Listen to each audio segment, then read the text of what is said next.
ये एक रेफरेंडम है चुनाव आयोग और चुनाव प्रक्रिया पर भी एक तरह से।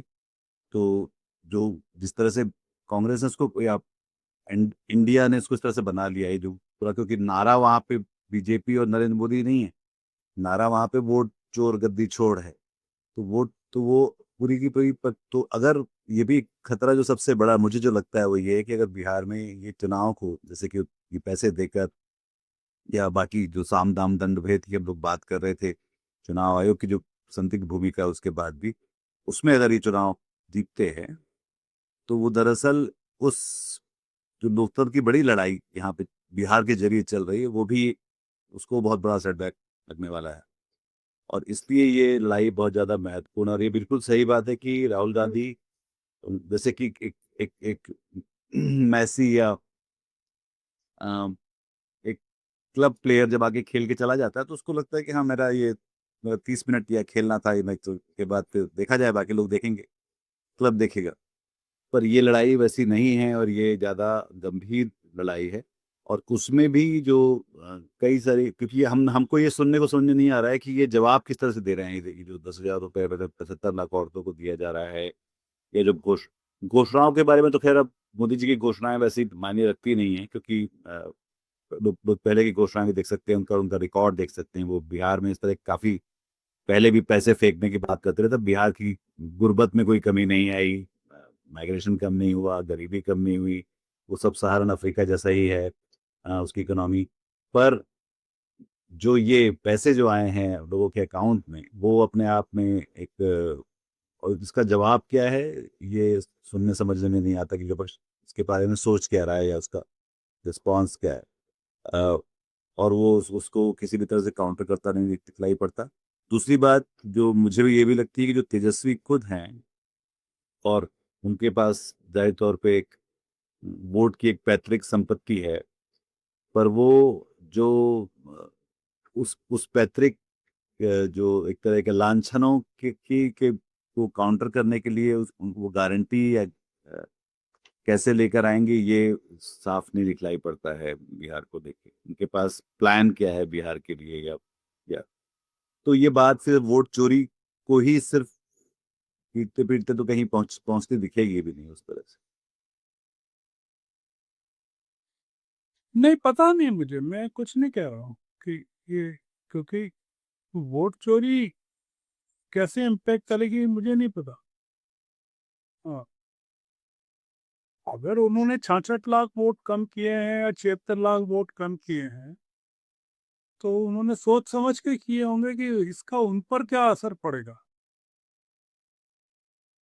वो खुद अपने वोट तो कम किए नहीं होंगे तो एक तो ये है कि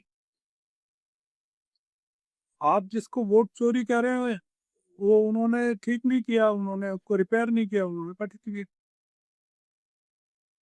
तो जिन लोगों के वोट चोरी किए गए हैं वो तो वोट देंगे नहीं,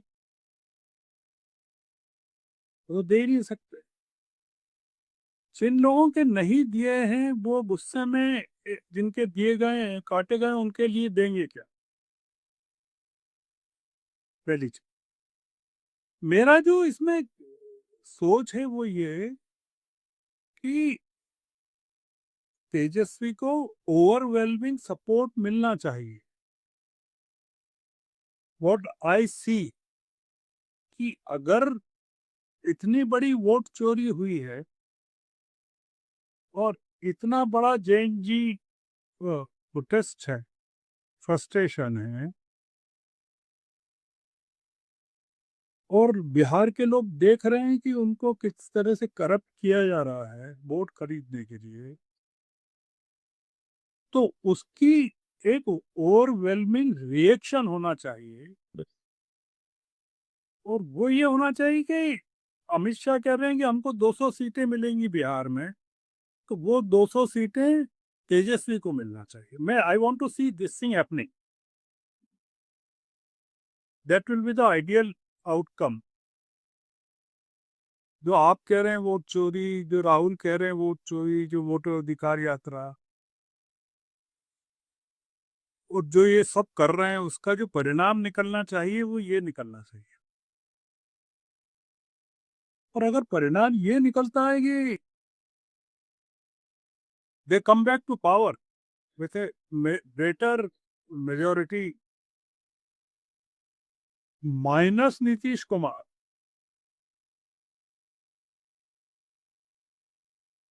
ये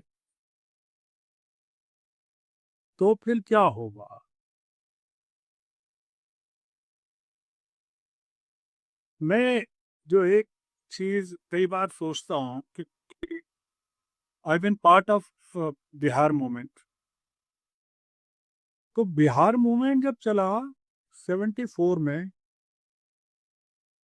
तो मिसेस गांधी ने केवल जो तत्कालीन चीफ मिनिस्टर थे उनको हटाया 1975 में, अप्रैल में, 11 अप्रैल को, और उन्होंने कांग्रेस के ही जगन्नाथ मिश्र को अपॉइंट कर दिया for the reminder of the remaining seat, and he continued till the election in which Janata Party जीती, केंद्र में सत्ता बदली। उसके बाद वो राष्ट्रपति शासन लगी। उसके बाद हमको ये सोचना था कि यार अब तो इतनी बड़ी क्रांति हुई जेपी के नेतृत्व में, तो अब तो परमानेंटली कुछ होना हो जाएगा बिहार में। तो 2000 1977 से 1980 के 3 साल में, सिर्फ 3 साल, मतलब जितने पीरियड केंद्र में इनकी हुकूमत टिकी जनता पार्टी की, उतने ही दिन बिहार में अपोजिशन के 2 सीएम रहे 3 साल। और वो 2 सीएम में एक कर्पूरी ठाकुर थे और एक राम सुंदर दास थे।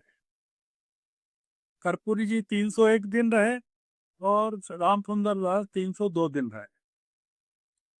मैं आपको ये कहना चाहता हूँ कि 1980 में कुछ समय के लिए, फरवरी से जून तक राष्ट्रपति शासन लगा, और जैसे ही इंदिरा गांधी फिर से सत्ता में आई,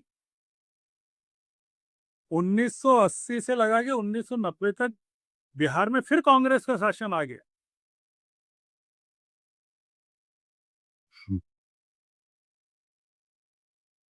हमारे डिबेट्स में कभी इन चीजों पर बहस नहीं होती है बिल्कुल।